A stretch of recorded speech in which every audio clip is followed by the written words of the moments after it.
Welcome back to my vlog. Magandang tanghali sa inyo mga ka-construction, mga kabakal. Sa ngayon ang update ko na aking i-video na i-update sa inyo ay itong mga kulom dito sa area 4 na na-approve na at na ng QC engineer natin. Dito yan sa perimeter. At ito ay may isang forma na dito na pormahan na. Ayan. At marami rito na forma na lang ang hinihintay. Ayan. Ang kulom na to, ang lapad nito ay 120 sa finish. Ayan. Naka-terminate yung bakal niya kasi ang alam ko sinihan nito hanggang ganyan lang yung ano niya. Or baka mabago pa rin yung ano niyan, meron pa siyang splice. 36 ang ginamit na bakal dyan mga ka-construction. At ganun din dito. Ayan, 36 din ito, isa ring malaking kulom. Ito naman ay ang finish ng konkreto nito 150. Kaya 142 yung outer niya na yan, no?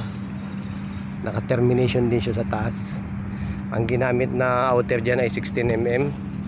At naka-height siya ng 240. Ayan mga kabakal, oh. Bali hindi pala lahat ito 16mm. Pagdating doon sa 150 ang height nung kulom ay binago na yung outer, ginawa ng 12mm yung stirrup. Ayan, oh. Ayan, lumiit na. Bali ni-revise na yung bakal, nag-reduce. Pero yung bakal niya na vertical napakarami. Ayan, ang alam ko niyan ay yung 88 na piraso yan.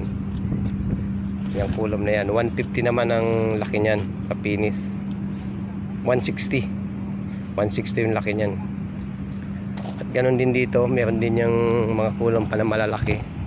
Ayan, pare-pareho sila ng 160 rin ang finish niyan. At itong grid line na to, ng grid line S, ayan, dito sa perimeter 120 naman yan. 120 ang laki niyan. 12mm naman ang ginamit na bakal sa outer at saka yung inner ties niya at saka yung clamp. Ayan mga kabakal. Pero itong isang ito in-splicean, naka-terminate siya doon sa taas, pero nag-splice sila. Ayan. At naka-reduce din yung bakal, naka-tiklop siya. Ibig sabihin liliit yan sa taas. Marami na rito mga construction na di pa nababaka napopormahan. Ayan, halos naghihintay na lang yan lahat ng forma para mabuhusan siya. Mabuhusan ng first lip. Kasi itong ground floor nito 6 meters ito. Galing sa ground floor to slab supit. Ayan mga kabakal. Inisplicean pala lahat yung yung 120 ang laki na kulom.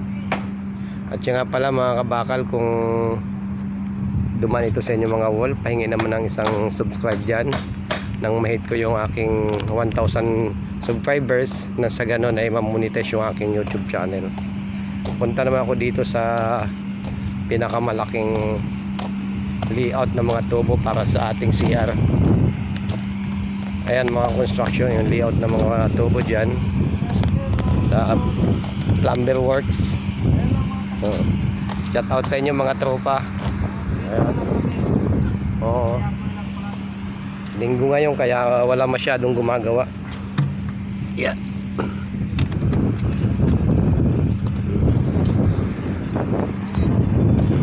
Ito naman yung ating linya ng mga tubo doon sa wastewater at saka sa kitchen. Ayan. At saka yung sa CR. Napakalaking CR nito na naka-layout na ito. Dito lang yan sa Ibo Project na isang mall ang ginagawa. Hanggang dito na lamang at maraming salamat at babay sa inyong lahat. God bless to all.